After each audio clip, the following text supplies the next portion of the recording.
Alhamdulillah Rabbil Alamin, bihi nasta'in ala umurid dunia wa din, wassalatu wassalam ala ashrafil anbiya wal mursalin, sayyidina wa maulana Muhammadin wa ala alihi wa sahbihi ajma'in.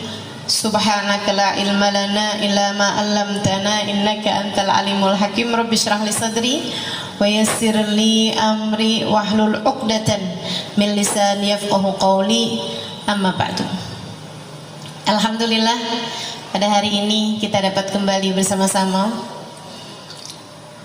Mudah-mudahan Allah SWT limpahkan keberkahan buat kita sekalian insyaallah. Dan hari ini kita akan membahas sedikit mengenai bulan Rajab ya, yang sekarang kita berada buat persiapan. A'udzubillahi minasyaitonirrajim. Ayatnya surat At-Taubah ayat 36.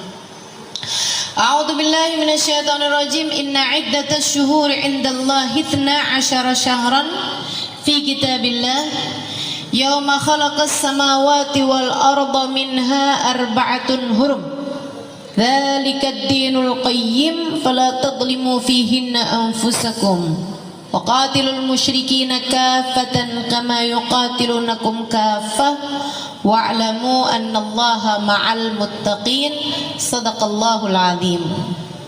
Kata Allah, inna iddatash syuhuri indallah, sesungguhnya jumlah bulan di sisi Allah, sesungguhnya jumlah bulan di sisi Allah 12 syahran, ada 12 bulan sepanjang tahun.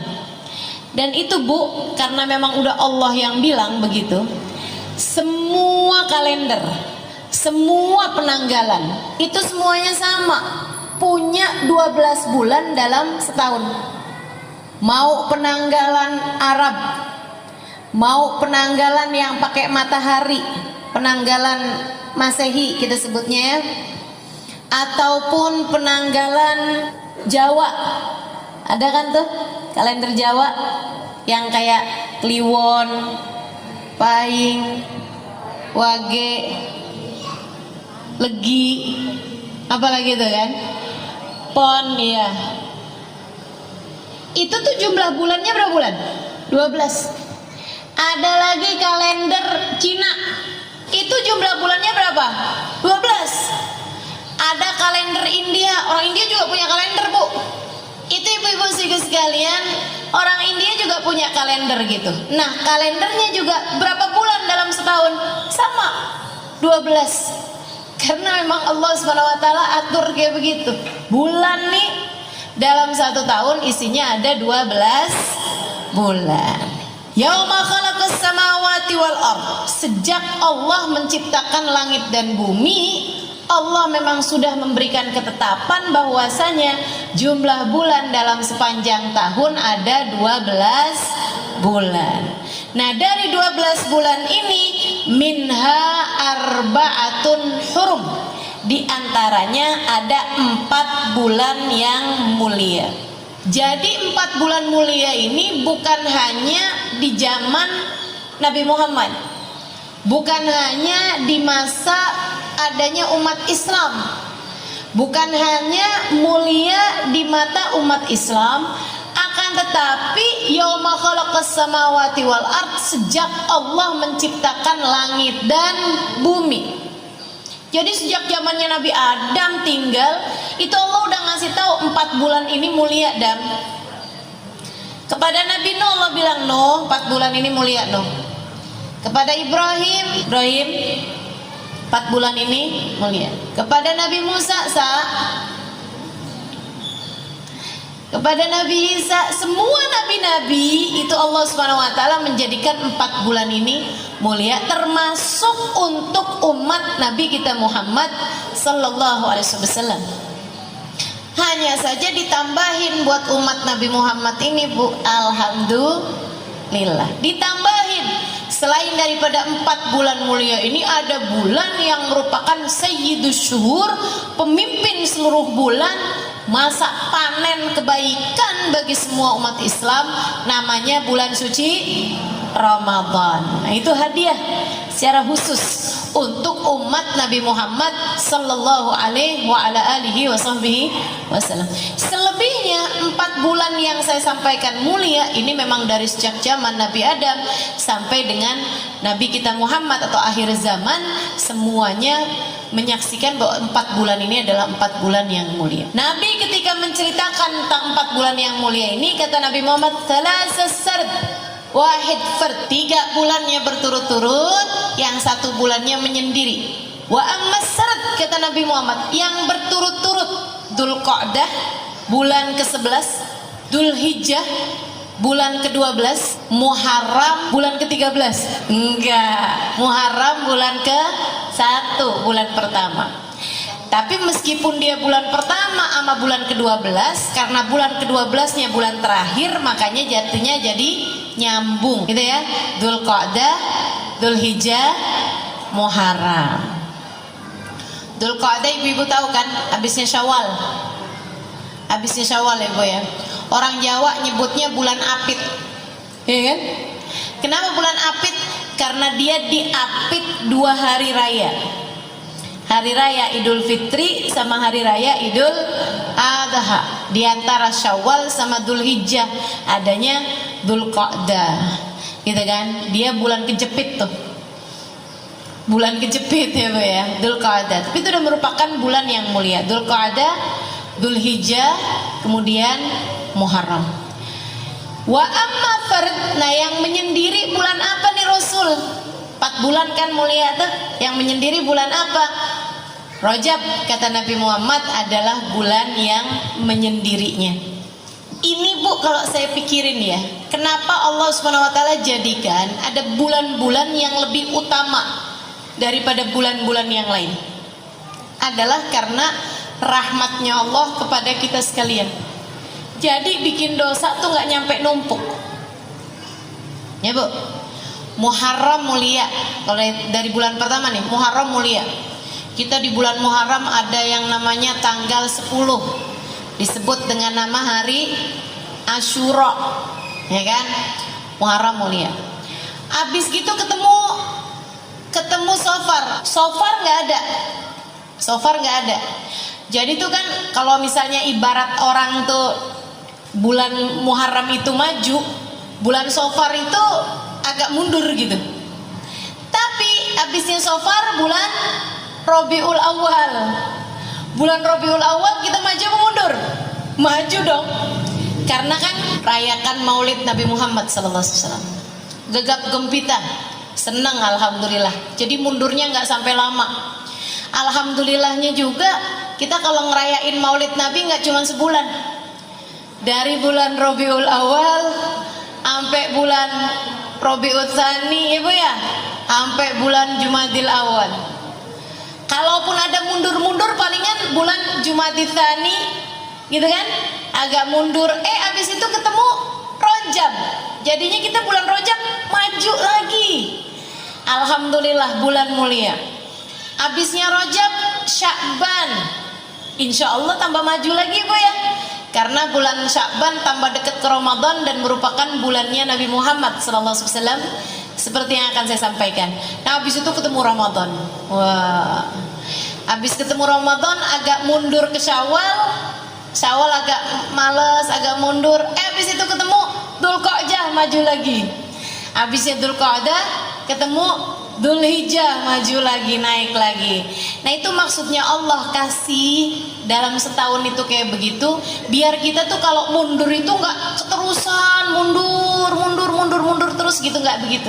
Sebab orang hidup ini seharusnya hidupnya maju ke depan, seharusnya maju hingga sampai hari perjumpaan kita dengan Allah Subhanahu wa taala, kita sudah berada di tempat yang paling diridhoi Allah insyaallah, berada di hati yang paling dicintai Allah insyaallah, berada dalam keimanan yang paling tinggi insyaallah, berada dalam keyakinan yang paling atas insyaallah. Amin ya rabbal alamin. Bulan Rajab nih, fa'amma farajab, kata Nabi Muhammad, bulan Rajab bulan mulia yang menyendiri jauh dari bulan-bulan yang lain-lainnya. Nah, masuk bulan Rajab ini Bu, bulan yang dimuliakan seperti yang tadi saya bilang, bahkan dari sejak zamannya Nabi Adam. Nabi Adam memuliakan bulan Rajab. Nabi Nuh, Nabi Musa, Nabi semua memuliakan. Dan bahkan sampai dengan sebelum terutusnya Nabi Muhammad, itu orang-orang memuliakan bulan Rajab. Sampai kalau ada perang di mana-mana, itu begitu masuk bulan Rajab langsung berhenti. Nggak boleh perang. Orang pada takut kalau perang di bulan Rajab, kualat. Kalau jahatin orang, memicu peperangan, berbuat apa aja sama orang di bulan Rajab tuh hukumannya itu berlipat-lipat ganda, karena bulan Rajab adalah merupakan bulan mulia. Semua orang tahu itu. Dari sebelum terutusnya Nabi Muhammad SAW, mereka sampai menamakan bulan Rajab dengan nama Syahrul Rajabil Asam. Bulan Rajab adalah bulan yang tuli. Kenapa tuli? Karena nggak kedengeran suara genderang perang. Kenapa tuli? Karena bulan Rajab nggak kedengeran suara orang berantem. Bulan Rajab nggak kedengeran suara orang bertengkar. Jadi orang lagi musuh-musuhan sekalipun gitu ya, begitu masuk bulan Rajab, kita mau labrak nih, oh jangan, besok Rajab. Nggak bisa main labrak, karena mereka takut kalau udah ngapa-ngapain di bulan Rajab itu jatuhnya nggak akan berhasil. Gitu. Jadi sampai disebut Syahrul Rajabil Asam, bulan Rajab yang asam, yang tuli dari suara genderang perang. Ketika Nabi Muhammad diutuskan, Nabi Muhammad ngasih tahu bahwasanya bulan Rajab ini bukan asam, diganti sama Nabi Muhammad jadi Syahrul Rajabil Asam. Bulan Rajab adalah bulan yang dituangkan hujan rahmat dari Allah Subhanahu wa taala. Asab, pemberian Allah, ampunan Allah itu Bu dibanjiri pada bulan Rajab. Bulan yang sekarang kita sedang berada ini. Ibu-ibu berasa nggak sih tahun-tahun belakangan ini kayaknya hari-hari itu jadi kayak hantu Bu, jalannya cepet banget. Betul nggak sih? Kayak berkahnya waktu tuh mulai agak berkurang ya Bu ya. Dulu tuh kayak dari pagi ke siang lama gitu, dari siang ke sore lama gitu. Sekarang kayaknya melek pagi tahu-tahu udah malam aja. Betul ya, cepet bener gitu, Masya Allah. Mudah-mudahan Allah jadikan waktu-waktu kita ini jadi waktu yang berkah, insya Allah. Amin, amin ya rabbal alamin. Jadi nih bulan ini bulan yang banyak dituruni ampunan dari Allah Subhanahu wa taala. Para ulama menyebut 3 bulan Rajab, Sya'ban, Ramadan sebagai musimul khair, musim kebaikan. Kayak orang nanem tuh Bu tuh. Bulan Rajab nih musimnya padi gitu. Bulan Rajab, Sya'ban, Ramadan. Bulan Rajab bulannya nanem, Sya'ban bulannya nyiram, Ramadan bulannya panen. Kalau kagak ada yang ditanam di bulan Rajab, apaan yang mau disiram bulan Sya'ban? Kalau kamu nggak nanem, nggak nyiram di bulan Sya'ban, apaan yang mau dipanen bulan Ramadan? Kalau nggak ada yang dipanen di bulan Ramadan, Bu, ngapain kamu lebaran? Ya Bu ya, ini udah nggak ikutan nanem bulan Rajab, nggak nyiram bulan Sya'ban, nggak panen bulan Ramadan, tahu-tahu lebaranan paling seru-seru sendirian. Nah itu mestinya nggak begitu. Musimul khair, musim kebaikan, 3 bulan, Rajab, Sya'ban, Ramadan. Orang-orang soleh nih Bu, kalau udah masuk bulan Rajab, udah pada mulain semangat menyambut bulan suci Ramadan, dan sudah mulain begitu banyak tambahan-tambahan kebaikan yang mereka mulai lakukan. Mulain banyakin puasa, banyakin zikir kalau udah masuk bulan Rajab. Udah masuk bulan Rajab tuh udah mulain tuh. Waktu saya tinggal di Tarim, udah masuk bulan Rajab tuh mulain rame-rame doa, rame-rame menyambut Rajab dengan ucapan mabruk alaikumusyahr, mabruk alaikumusyahr. Semoga bulan kalian menjadi bulan yang diberkahi. Jadi kalau ketemu sama orang mabruk alaikumusyahr gitu, pada saling mengucapkan ucapan selamat pada bulan Rajab.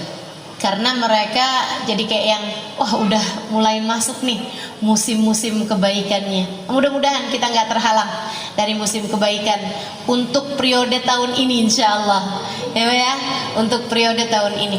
Dan memang subhanallah Bu, Rajabnya bagus, kemudian ditambah Sya'bannya bagus, Ramadannya lebih bagus lagi. Coba perhatiin. Tapi kalau udah Rajabnya nggak ada rasanya, kemudian tambah Sya'bannya tambah nggak ada rasanya lagi, masuk Ramadan kayak rada-rada males gitu, ibadahnya jadi agak berat. Itu kayak orang yang belum waktunya panen tapi maksa dipanen, akhirnya pada gagal panen ya Bu ya, pada gagal mau panen kalau nggak dikerjain pada bulan dari sejak bulan Rajabnya. Ini cobain deh ibu-ibu, cobain bulan Rejabnya mulai nambahin dari kebiasaan yang ibu nggak lakukan di bulan-bulan yang lain. Rasanya beda nantinya. Rasa apanya? Rasa Ramadannya. Rejab nih, tambahin kebaikan-kebaikan yang tidak biasa ibu lakukan di bulan-bulan yang lain. Apa aja? Puasanya, zikirnya, sedekahnya, gitu. Tambahin di bulan Rejab, terus jangan ditinggal di bulan Sya'ban, malah ditambahin dengan sholawatnya di bulan Sya'ban. Itu masuk Ramadan, puasanya ringan, tarawehnya enak, baca Qur'annya banyak, ibadah malamnya nikmat, gitu. Kalau Rejabmu bagus, Sya'banmu bagus, Ramadannya akan berasa berbeda daripada Ramadan yang sebelumnya. Dan Bu, ini masih lagi musim pandemi, kita nggak pernah tahu umur kita sampai berapa. Sebenarnya sih nggak musim pandemi juga kita emang nggak pernah tahu umur kita berapa ya Bu ya. Cuman lagi pandemi ini suka berasa banget gitu kalau orang tuh memang nggak pernah tahu umur orang. Ya Bu, sesak sedikit mati, apalagi yang kemarinan tuh. Kita dengar si ini meninggal ya Allah, ya Allah. Mudah-mudahan masa-masa berat itu udah berlalu. Yang sisa sekarang mudah-mudahan yang ringan-ringan aja insya Allah. Amin. Amin ya rabbal alamin. Teman-teman saudaraku sekalian yang saya muliakan, kita nggak pernah tahu apakah Ramadan yang akan datang ini adalah Ramadan yang terakhir bagi kita. Kita nggak pernah tahu sisa berapa Ramadan lagi dalam kehidupan kita. Betul nggak Bu? Bu, yang tahun kemarin masih ada dan tahun ini udah nggak ada, banyak banget loh. Dan mereka kalau kamu wawancara, Anda punya firasat apa untuk meninggal tahun ini? Mereka juga akan bilang, enggak, kita nggak punya firasat apa-apa, kita kira sih kita masih akan panjang umur. Orang tuh sama kematian nggak tahu apa-apa. Dirimu dengan kematianmu nggak tahu apa-apa. Jangan dikira orang tuh kayak tahu ya kalau mau meninggal ya. Nggak tahu. Yang tahu kapan meninggalnya itu hanya para wali-walinya Allah, ibu-ibu sekalian. Dan saya rasa nih ibu-ibu belum jadi wali nih. Paling wali murid. Ya Bu ya. Paling wali murid. Paling mungkin masih ada yang masak di atas wali. Wali maksudnya. Tapi kalau yang wali beneran gitu saya rasa belum nih. Kita nih belum jadi wali. Ustazah dukun tahu nggak kapan matinya? Enggak Bu, nggak tahu dia kapan matinya. Mungkin setan ngasih tahu? Enggak juga. Setan mah nggak suka ngasih tahu yang begituan. Nah tujuannya dia menyesatkan kok. Jadi nggak ada ibu-ibu. Yang tahu kapan meninggalnya itu hanya para wali-walinya Allah Subhanahu Wa Taala. Mereka ngerti kapan meninggalnya. Sebagian wali-walinya Allah tahu kapan mereka meninggal. Waktu Habib Ahmad bin Alwi Al-Habsyi meninggal di Jakarta Bu, beberapa tahun yang lalu. Saya udah di Jakarta waktu itu. Saya dengar kabar beliau meninggal dunia, ya Allah. Beliau ini adalah munsibnya Al-Habsyi, ya. Beliau tinggal di kota Sewun. Kemudian ayahanda beliau itu meninggalnya di Indonesia, di Palembang tepatnya, tapi kemudian dikuburkan di Solo, di Masjid Riyadh yang ada di Solo sana itu ada makam wali min auliyaillah namanya Habib Alwi bin Ali Al-Habsyi, penulis Maulid Simtuduror. Nah, anak beliau, ibu yang tinggalnya di Arab itu ada satu namanya Habib Ahmad bin Alwi bin Ali Al-Habsyi. Ibu ya, yang tinggal di Arab satu, sisanya yang lain tinggalnya di Indonesia. Banyak di Solo, banyak karena ayahnya kan hijrah ke Indonesia dan berdakwah di Indonesia. Nah, ini anaknya nih Bu nih nggak pernah ketemu ayahnya. Jadi anaknya dari dia masih kecil itu ayahnya udah datang ke Indonesia, terus tinggal di Indonesia, nggak pernah balik lagi ke kota Sehun, beristri beranak di Indonesia sini. Jadi anaknya yang satu tuh Bu yang di Sehun itu nggak pernah ketemu sama ayahnya. Zaman itu kan Bu kalau mau dari Sehun, Ibu tahu Sehun di mana? Oh nggak tahu ya, dikirain sebelahnya Citayam kali tadi saya cerita ya. Iya, Sehun itu Bu salah satu kota yang ada di provinsi Hadramaut, Yaman. Tempat saya belajar dulu namanya Tarim. Tarim Sehun tuh hanya sekitar jaraknya 60 kilo aja. Ya, jadi Jakarta Bogor lah gitu. Itu antara jaraknya Tarim sama Sehun gitu. Di provinsi Hadramaut di sebuah negara namanya negara Yaman. Nah, zaman itu kan Bu dari Yaman mau ke Indonesia mesti naik kapal laut berbulan-bulan. Jadi orang sekali ke Indonesia udah nggak balik lagi gitu, nggak bawa istri, nggak bawa anak gitu kan. Di sini jadinya beristri dan beranak pinak gitu kan, cucu-cucu semuanya di sini gitu. Nah, Habib Ahmad itu nggak pernah tahu ayahnya sampai ketika zaman udah belakangan nih, tahun-tahun udah belakangan di atas 1990, 2000, 2010 ke belakang sampai sekarang 2002. Itu kan baru gampang tuh naik pesawat cuman beberapa jam gitu. Habib Ahmad mulai sering datangan ke Indonesia untuk mengunjungi saudara-saudarinya, ketemu sama kakak adiknya. Satu waktu Habib Ahmad lagi ada di Indonesia Bu, beliau meninggal dunia.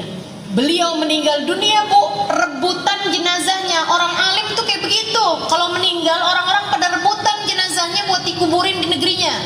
Ibu bayangin kalau ibu meninggal, rebutan apa enggak kira-kira daerahnya tuh? Yang ada malah jangan dikuburin di sini dah. Ya Allah, ya Allah. Masya Allah, ibu-ibu sekalian, jadi waktu beliau meninggal, saya nggak ingat tahun 2000 berapa itu ya, mungkin sekitar 2010 barangkali begitu, hampir-hampiran kurang lebih segitu ya. Nah itu beliau itu Bu, orang-orang rebutan, katanya orang-orang Jakarta, kuburin di Jakarta aja. Jadi kita alhamdulillah ketambahan satu makom lagi untuk kita ziarahin nih Bu ya, karena makomnya orang soleh tuh Bu tempat turunnya hujan rahmatnya Allah, makomnya para wali, makomnya orang-orang yang mulia. Habib Ahmad ini Bu salah satu orang mulia yang pernah saya temuin. Ibadahnya, akhlaknya, kemuliaannya, masya Allah, ilmunya luar biasa. Jadi orang Jakarta nih, keluarganya yang ada di Jakarta, udah dikuburin di sini aja. Meninggal di sini berarti dimakamin di sini. Orang-orang Solo pada bilang, enggak dong, dikuburinnya di Solo, biar barengan sama abahnya, sama ayahnya gitu. Ayahnya dikuburin di Solo, dan dikuburin di Solo. Katanya orang Jeddah, anaknya itu ada di Jeddah. Dia bilang boleh nggak dikirimin ke Jeddah aja, biar saya kalau mau ziarah ayah saya deket gitu. Katanya orang Sehunnya, orang Yamannya, mereka bilang beliau ini kan aslinya orang Yaman, jadi sebaiknya dikembalikan, naikkan pesawat jenazahnya, jadi dikuburkan di Yaman aja bersama dengan seluruh keluarganya. Kita kuburkan di dekat sama kuburan kakeknya, yaitu Habib Ali Al-Habsyi, penulis kitab Maulid Simtuduror yang ibu-ibu biasa baca itu. Rebutan Bu, namanya orang soleh, jenazahnya, dan mereka semuanya mau, ayo deh bayar deh, yang penting dikuburin di Sehun gitu, atau yang penting dikuburin di Jeddah. Ibu-ibu sekalian, lagi mereka ribut-ribut mau dikuburin di mana, datang salah satu dari teman beliau, temannya Habib Ahmad. Dia bilang, Habib Ahmad pesen kalau beliau meninggal dunia tolong buka tas koper yang kemana-mana beliau selalu bawa. Jadi ada orang soleh nih Bu ya, seorang wali min auliya, seorang ulama, kemana-mana memang kalau pergi kemana selalu aja bawa tas koper gitu. Orang-orang nggak tahu isinya apa gitu kan. Tapi waktu beliau meninggal dunia, beliau pesen sama salah satu temennya, nanti kalau saya meninggal dunia mintain orang buat buka koper itu. Jadi akhirnya Bu, dibukalah si koper itu. Ibu tahu isinya apa? Ibu nggak tahu, saya juga enggak deng. Saya tahu isinya karena saya diceritain ya Bu ya. Dibukalah isi koper itu, dan ini Bu, saya tahu persis sejarah ini bukan diceritain, tapi saya juga salah satu di antara orang yang melihat jenazah beliau ketika beliau meninggal dunia dan sempat bertemu beberapa kali sama beliau semasa beliau masih hidup. Makanya kalau saya pikir-pikir kenapa gitu ya, saya tuh banyak ketemu sama orang-orang soleh di masa saya hidup nih. Saya sangat bersyukur itu, tapi saya lama loh mikirin ini. Kenapa ya?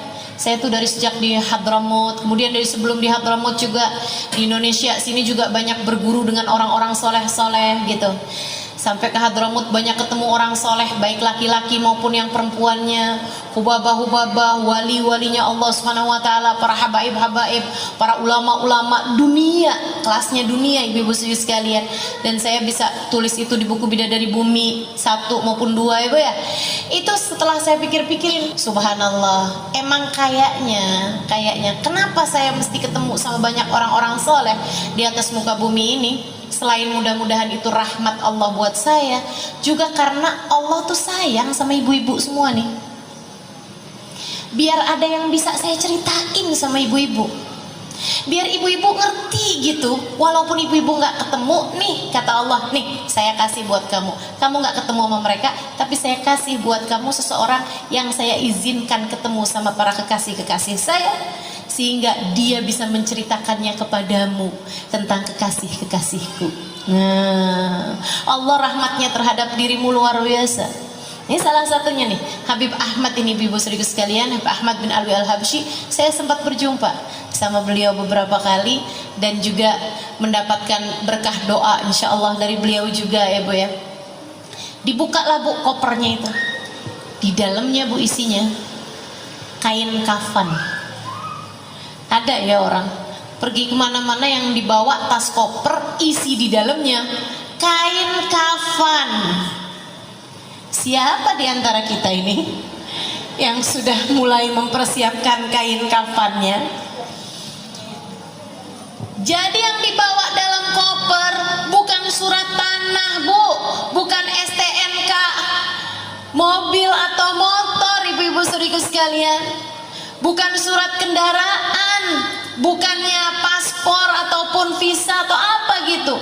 Isi di dalamnya ibu-ibu saudariku sekalian adalah kain kafan, lengkap dengan minyak wanginya, lengkap dengan sabun mandiin jenazahnya. Semua udah dipersiapkan sama beliau. Kemudian ada suratnya. Ada suratnya. Isi suratnya, sesudah alhamdulillah wassalatu wassalam, surat itu adalah surat wasiat beliau ya Bu ya. Kemudian beliau bilang kayak begini, apabila saya meninggal dunia pada hari ini, jam ini, di Jakarta, itu disebutin sama beliau semuanya Bu, lengkap. Harinya tuh waktu itu saya nggak inget banget hari apa, tapi udah disebutin harinya di situ. Itu ditulis di situ Bu, di jam, di waktu, di hari yang persis sama dengan kemeninggalan beliau. Udah janjian rupanya sama malaikat Israel, para wali-walinya Allah tuh udah saling kontak rupanya sama malaikat Israel. Aneh kapan meninggal Asih bocoran apa kayak begitu, sampai persis Bu, waktunya, harinya, tanggalnya, di tempat di mana dijelaskan sama beliau di situ. Bisa pas banget kayak begitu. Ibu mau dokter profesional kayak gimana, nggak pernah tahu kapan dia mati, jam berapa, waktunya kapan. Betul apa enggak? Walinya Allah nih luar biasa, kasihnya Allah emang di atas dokter, di atas profesor, di atas semuanya orang Bu. Emang orang paling pinter ya para kekasih-kekasih Allah, sebab mereka adalah orang yang paling dekat dengan zat yang maha pandai, maha tahu segalanya, yaitu Allah Subhanahu wa ta'ala. Kemudian beliau pesan, nanti tolong kuburkan saya di Solo, sebab saya ingin bersebelahan dengan ayah saya. Kuburkan saya di samping ayah saya, tapi agak mundurin sedikit, karena sebagai anak saya ingin berada di dekat ayah saya, di belakang ayah saya. Masya Allah. Sebab saya sewaktu hidup di dunia tidak pernah dekat dengan ayah saya. Saya ingin di dalam alam barzah saya bisa dekat dan bersama dengan ayah saya. Masya Allah. Ya udah deh, jenazahnya ya dikirim, dibawa, dipesawatin, ya Bu ya, dinaikin sampai ke sana. Ini kalau orang-orang soleh tahu kapan mereka waktunya meninggal, paham, ngerti. Saya juga cerita tuh di buku Bidadari Bumi tentang Hubabah Khadijah yang tahu persis kapan beliau meninggal dunia. Sampai bilang sama orang yang ada di rumahnya, malam ini saya mau pergi kondangan, kata beliau. Nah buat kita-kita yang nggak tahu nih Bu, udah siap-siap aja, karena kan nggak tahu. Sementara kematiannya pasti datangnya. Apa yang bisa kita lakukan? Ya siap-siap, ya Bu ya. Dan persiapan paling indah adalah pada musim-musim kebaikan yang sekarang sedang kita jelang ini, yang sekarang kita sedang mulai jalani ini Bu ya. Mulai Rejab, Sya'ban, Ramadan. Habib Zain bin Smith Madinah, salah satu guru saya, ibu-ibu sekalian, Habib Zain bin Smith, Habib Zain bin Ibrahim bin Smith Madinah. Bu, ini juga salah satu dari orang soleh yang pernah saya temui, salah satu dari wali min auliyaillah yang pernah saya temui. Anaknya berkata, ayah saya hidup di dunia udah kayak di surga. Saya kalau lagi ada deket sama ayah saya, rasanya kayak lagi ada di surga.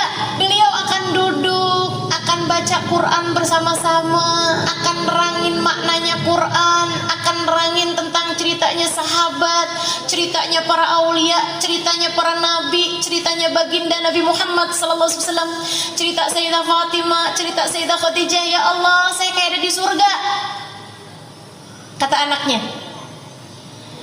Makannya udah kayak orang-orang ahli surga Bu. Ini Bu ya, makan pakai adab, nggak ada ngomel-ngomel, ngobrol yang ringan-ringan. Ibu-ibu sekalian, antara sholat, antara zikir, antara ibadah. Anaknya cerita sama saya, Ustazah Halimah, dia bilang, walidi Sayyidil Walid, dia bilang di setiap tangganya punya zikiran tersendiri. Ibu tahu, tiap turun tangga tuh Bu punya zikirannya sendiri gitu. Jam sekian sampai jam sekian zikirannya apa, itu masing-masing punya aturan. Hidupnya tuh udah kayak di surga. Dia bilang, saya kalau udah lagi sama ayah saya kayak ada di surga. Nanti kalau saya pulang ke rumah, rumahnya ada beberapa rumah gitu jaraknya dari situ, baru tuh anak saya bilang, mama kerannya mati mah, listriknya yang itu putus mah, nggak bisa nyala mah. Saya baru ingat, ya Allah, iya saya masih ada di dunia. Yang ruwet-ruwet ini kan urusan dunia Bu, betul? Betul nggak? Yang ruwet-ruwet ini adalah urusan dunia. Urusan akhirat mah nggak ada yang ruwet bikin adem. Betul apa enggak? Nih Bu lagi ngaji nih, urusan dunia, urusan akhirat. Urusan akhirat makanya adem-adem tuh, sampai pada ngantuk gitu. Dari tenang, adem, enak ya Bu ya. Sejenak kita lupakan soal yang ruwet-ruwet di luaran. Urusan-urusan rumah, aduh enak benar. Diceritain tentang Habib Ahmad, diceritain tentang Habib Zain, nikmat luar biasa ya Bu ya. Ibu-ibu sekalian, Habib Zain ini mengatakan tentang bulan Rajab, katanya Habib Zain, Rajab syahrut takhliyah wa Sya'ban syahrut tahliyah. Rajab bulan berbersih, bulan bebersih. Sya'ban bulan berhias, dan Ramadan bulan bersanding. Beliau mengibaratkan kayak pengantin. Kamu nih kayak mau jadi calon pengantin. Mau jadi calon pengantin yang akan bersanding nantinya pada bulan Ramadan, sanding sama yang sangat kamu cintai, yaitu Allah Subhanahu wa ta'ala. Ibarat hubungan kamu sama Allah itu ada jadi pengantennya. Nah ini adalah musim-musimnya nih. Hubungan yang paling intim, ya Bu ya, antaramu sama Allah ini bisa terjalin pada musimul khair, Rajab, Sya'ban, Ramadan. Rajab kayak pengantin nih. Kamu kalau 2 bulan lagi mau jadi pengantin, ini kamu akan diapain? Dibersihin. Dari mulai disepa, dilulurin, ditimung kata orang Jawa tuh. Ada tuh ditimung, apaan nggak tuh, nggak tahu saya. Pokoknya yang bangsa begitu-begitu tuh. Berapa hari sekali dilulurin, berapa hari sekali disepa, berapa hari sekali diwangi-wangiin, ya Bu ya. Itu biar bersih. Sampai katanya sih pengantin tuh kalau jalanin itunya bagus, sampai-sampai kalau pas jadi pengantin itu sampai dakinya aja baunya wangi. Saya nggak tahu deh tuh. Saya nggak tahu. Tapi yang pasti biar nantinya itu jangan sampai bikin malu gitu. Nah, nanti bulan Sya'ban adalah bulan berhias. Cari baju yang bagus, cari make up yang bagus, gitu kan ya? Cari sepatunya, sendalnya yang cakep, semuanya dihias-hias. Nah, tuh nanti kalau bulan Ramadan bulannya bersanding. Kalau Rajab bebersihnya bagus, Sya'ban berhiasnya cakep, waktunya bersanding, ya Allah, pengantennya udah cakep, kan gitu ya? Pengantennya wangi, ya Allah, pantas banget buat jadi pengantin yang diterima. Tapi kalau bulan Rajab nggak dipakai buat bebersih, sementara nih kita nih Bu nih, bukan hanya kotornya asal kotor nggak mandi, tapi kotornya udah kejebut got bolak-balik. Bayangin dah, kejebut got bolak-balik kagak dimandiin. Gimana baunya, gimana rupanya, udah jelek bener nih. Masuk bulan Sya'ban, ya mau diwangi-wangiin juga gimana Bu, orang badannya bau, kan mestinya dibersihin dulu ya. Nah, bulan Sya'ban kita nggak wangi-wangiin, nggak cakep-cakep, nggak berhias-hias. Masuk bulan Ramadan udahlah baunya jelek, rupanya jelek, bajunya compang-camping, mau masuk jadi pengantin. Kira-kira gimana nih pasangannya nih? Kamu sana deh, sana deh. Makanya berasa banget puasa berat, terawih berat. Kenapa gitu? Nggak dibukain pintu. Makanya kalau kamu nggak dibukain pintu kan nggak bisa maju-maju. Akhirnya jalan di tempat, nggak maju-maju, kamu nggak masuk-masuk. Makanya berasanya berat. Kok ini bulan Ramadan ya, tapi kok saya baca Al-Quran berasa berat banget ya. Terawih bolong-bolong nih saya nih. Tiap mau terawih kayak ada setannya. Padahal kan katanya bulan Ramadan kagak ada setannya ya. Kamu rupanya tidak dibukain pintu. Jadi kamu jalan di tempat. Pernah nggak ada bulan Ramadan yang tiap hari kamu dapat 10 juz Al-Quran? Pernah nggak 5 deh, 5 juz Quran? Jadi tiap 6 hari hatam, 6 hari hatam. 3 deh, 3. Gak ada juga. Terus selama ini Ramadan kamu dipakai apa? Ngiterin Tanah Abang? Atau pelajarin resep bikin kue buat lebaran? Teman-teman saudaraku sekalian, mau sampai kapan gitu? Itu sih bukan cuman terima jalan di tempat itu mah.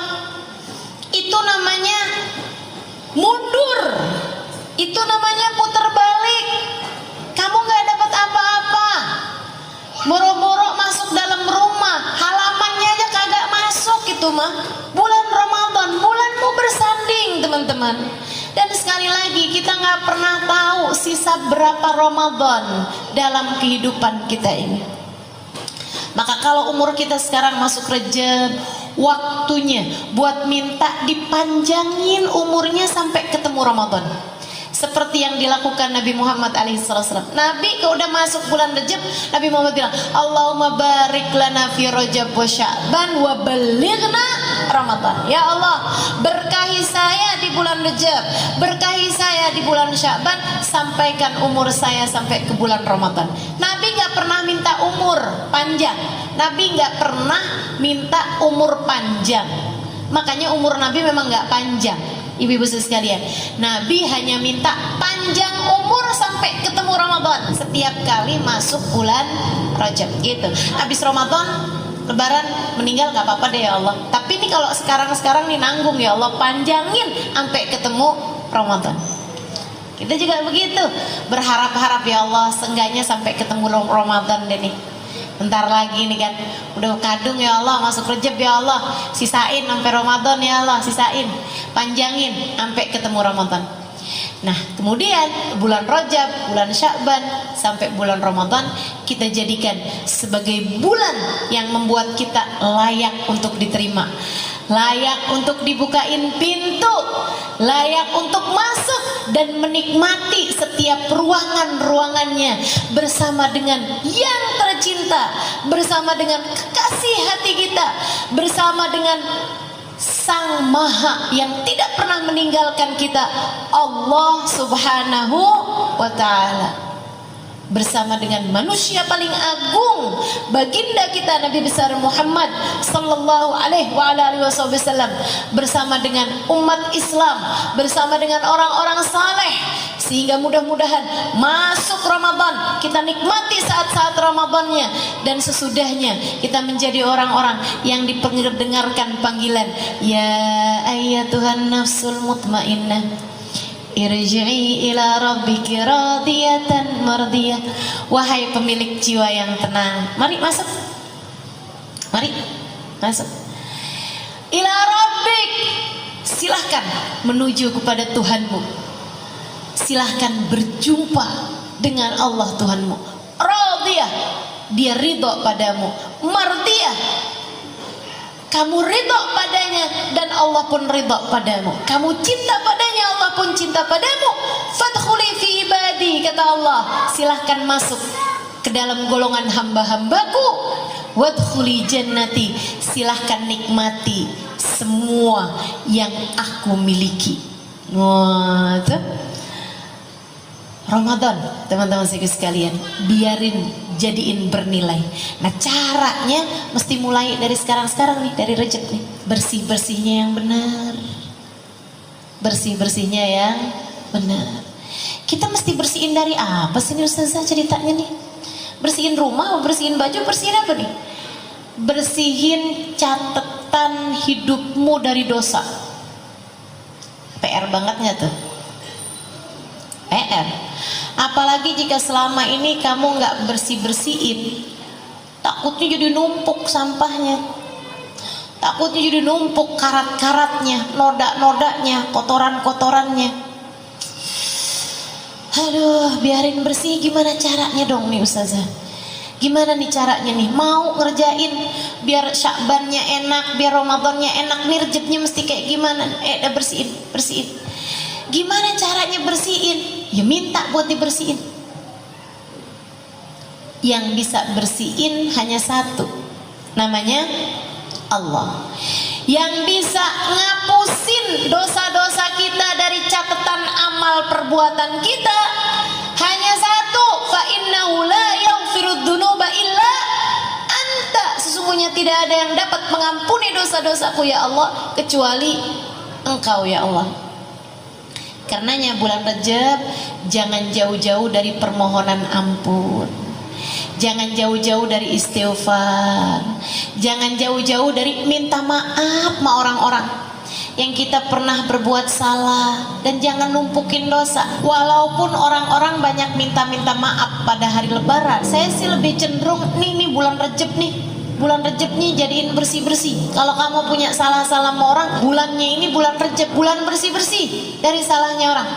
Jadi yang masih lagi beranteman, dah, buruan.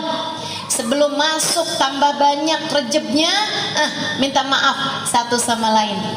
Coba ya, yang lagi masih ada nggak enak hati sama orang, udah buruan saling memaafkan satu sama lain. Saudara saudari, kakak adik yang masih rebutan urusan warisan nggak kelar nih, nggak tahu berapa nih warisannya nih, sampai bikin jadi beranteman saudara sama saudarinya. Ya Allah bu, serem bener. Jangan sampai itu menjadikan ampunan yang Allah turunkan pada bulan Rajab terhalang darimu. Yuk, yang punya hati perasaan benci nggak enak sama siapapun, bulan Rajab bulanmu untuk berkata saya sudah memaafkan dia. Jangan ada yang disisain, satu orang aja jangan gini loh, ya Allah saya udah maafin salah semua orang ya Allah, kecuali dia tuh, yang itu nggak bisa saya ya Allah. Gimana enggak ya Allah, dia tuh rebut laki saya. Aduh, udah bu, udah nggak ada yang lebih berharga daripada Allah, nggak ada yang lebih bermakna, bernilai bagimu lebih daripada ampunan Allah. Dan Allah akan mau menurunkan ampunannya kepadamu jika kamu juga memaafkan, mengampuni dosa semua orang, dan kamu juga minta maaf, minta ampun sama semua orang. Minta maaf sama orang dan juga maafin salahnya orang. Bu ya, man afa ufi, siapa yang memaafkan salahnya orang, dia akan dimaafkan sama Allah. Coba periksa masing-masing, mumpung masih bulan Rejab nih, periksa masing-masing. Ada nggak orang yang kamu sampai sekarang masih mengingat dia dengan penuh kebencian?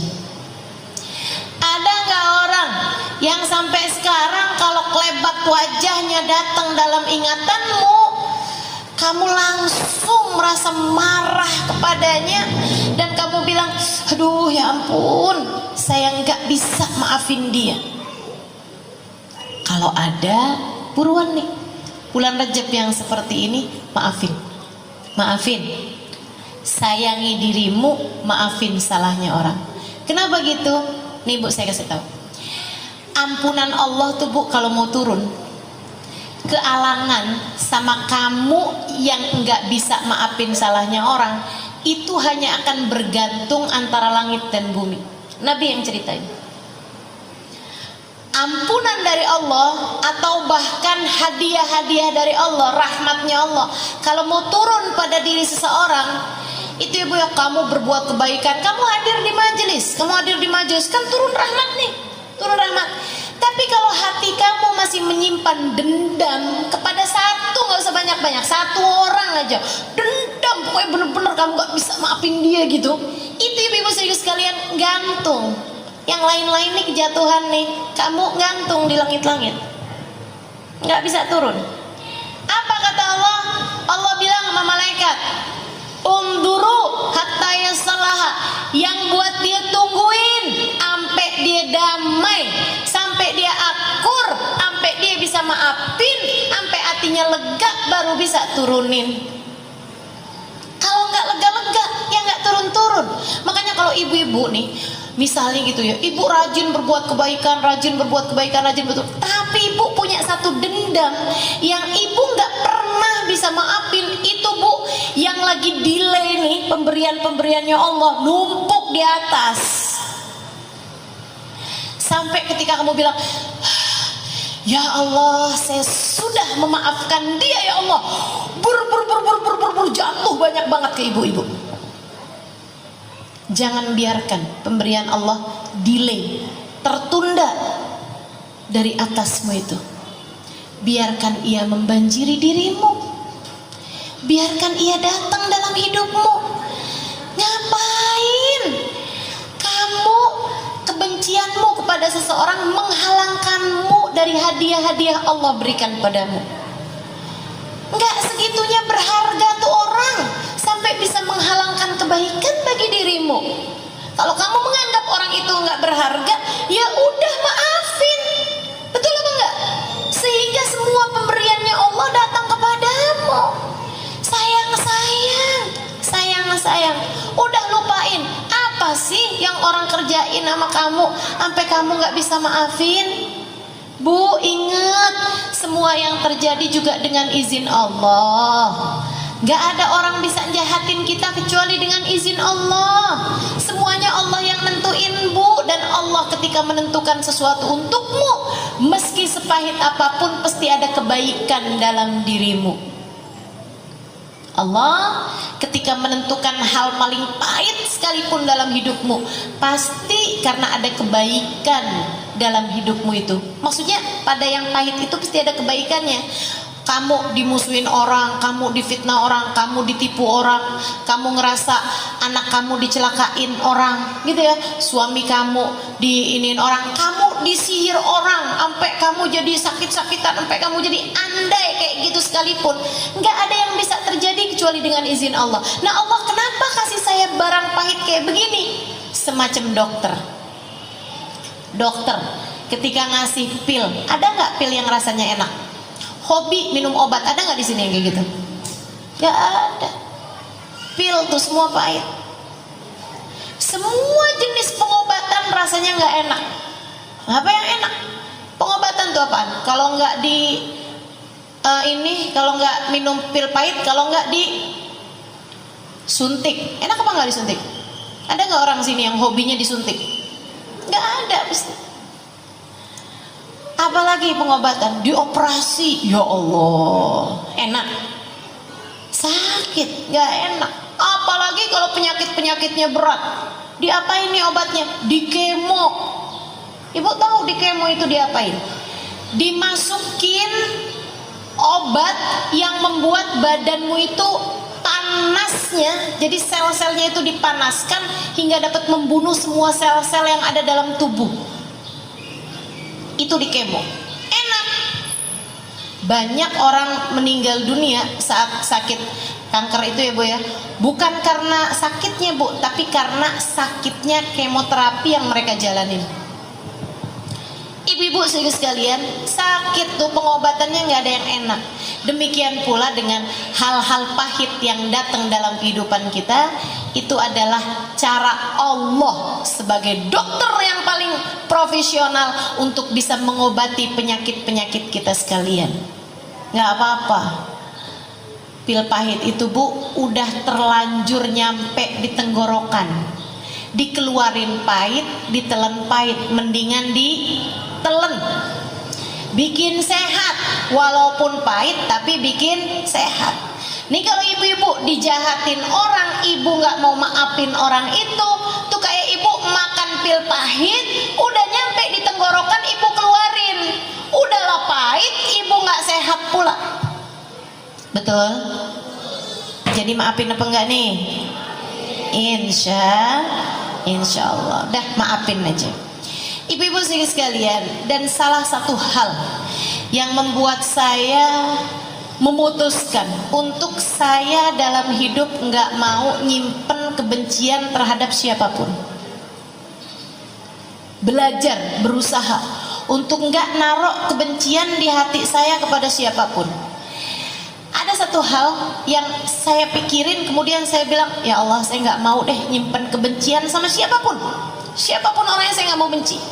Mau dia bikin apa dalam hidup saya, dan alhamdulillah sih juga kebanyakan atau mayoritas orang semuanya berbuat baik ya Bu ya. Jarang juga kan yang berbuat jahat sama kita ini, betul nggak? Ibu-ibu sekalian, yang membuat saya memutuskan untuk saya nggak mau punya musuh, atau saya nggak mau punya orang yang saya benci, saya taruh permusuhannya dalam hati saya selamanya gitu. Saya akan sayangi semua orang, meskipun cara sayang bisa beda-beda ya Bu ya. Tapi maksudnya saya akan sayangi siapapun. Karena saya pernah dengar Hubabah Nur pernah bilang gini, guru saya, Al-Mukarramah wal Muhtaramah Hubabah Nur, mudah-mudahan Allah panjangkan umurnya, Allah sehatkan badannya.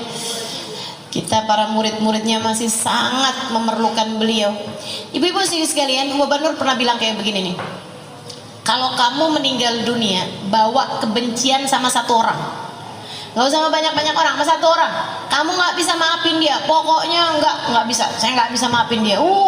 Aduh dosanya udah sama saya, sakit hati bener-bener saya dah, gara-gara dia tuh saya begini saya begitu. Kamu gak bisa maafin dia, satu orang. Nanti kalau ibu-ibu masuk dalam alam kubur, ketika ditanya pertanyaan man rabbuka, kamu bisa jawab.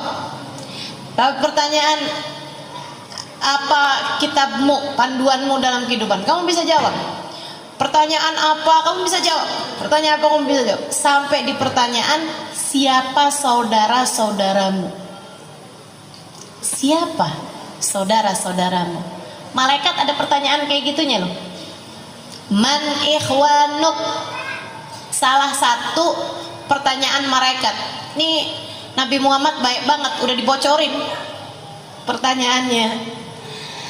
Itu kalau kamu punya seseorang yang kamu taruh kebencian dalam hatimu, kamu nggak bisa maafin salah orang tersebut sampai dengan kamu meninggal dunia. Waktu ada pertanyaan man ikhwanuk, siapa saudara-saudaramu, orang itu akan menjadi penghalang lisanmu dari berkata saudara-saudaraku adalah semua orang yang beriman.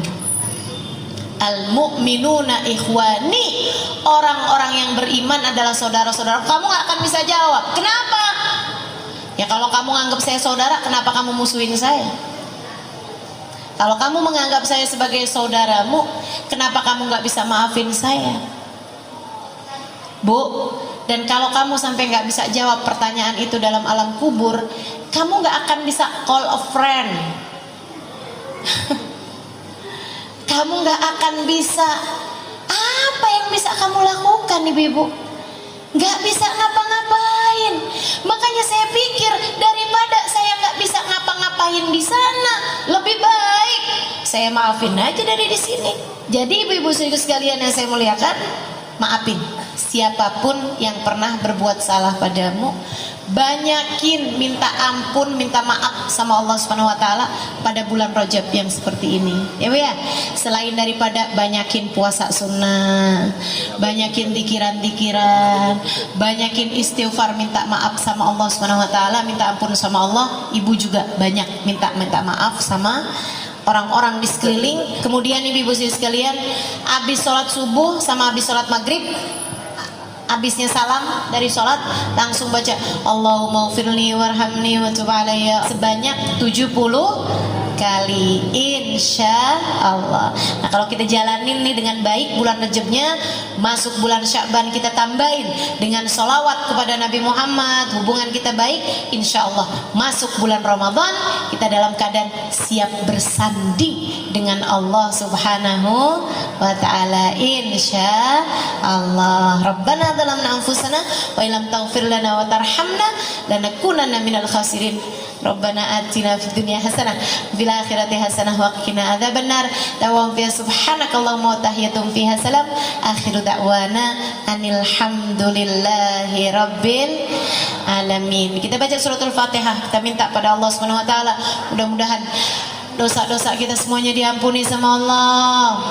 Dendam-dendam kita dalam hati kita diangkat jauh-jauh oleh Allah Subhanahu wa taala, insyaallah. Mudah-mudahan segala permusuhan, segala iri dengki, segala kekesalan, segala unek-unek dalam hati kita semuanya dicabut jauh-jauh dari hati kita, digantikan dengan keimanan, digantikan dengan kesabaran, digantikan dengan keikhlasan, digantikan dengan kesyukuran atas segala apa yang terjadi dalam kehidupan kita, insyaallah, sehingga kita menjadi hamba hamba-hamba yang diterima oleh Allah Subhanahu wa taala, dibukakan pintu selebar-lebarnya kepada kita sekalian, disayangi kita, dicintai kita oleh Allah Subhanahu wa taala, dan ketika datang ajal menjemput kita, kita sudah akan menjadi hamba-hamba yang tercinta di sisinya. Ala hadhihi niyyah bi kunniyatin salihah jami'ah syamilah ila hadratin Nabi Muhammad sallallahu alaihi wa ala alihi wasallam. Al-Fatihah. Bismillahirrahmanirrahim. Alhamdulillahirabbil alamin arrahmanir rahim maliki yaumiddin. Iyyaka na'budu wa iyyaka nasta'in. Ihdinas siratal mustaqim. Siratal ladzina an'amta 'alaihim ghairil maghdubi 'alaihim waladdallin. Amin. Terima kasih segala perhatiannya. Kurang lebihnya mohon maaf. Wal afu minkum. Assalamualaikum warahmatullahi wabarakatuh.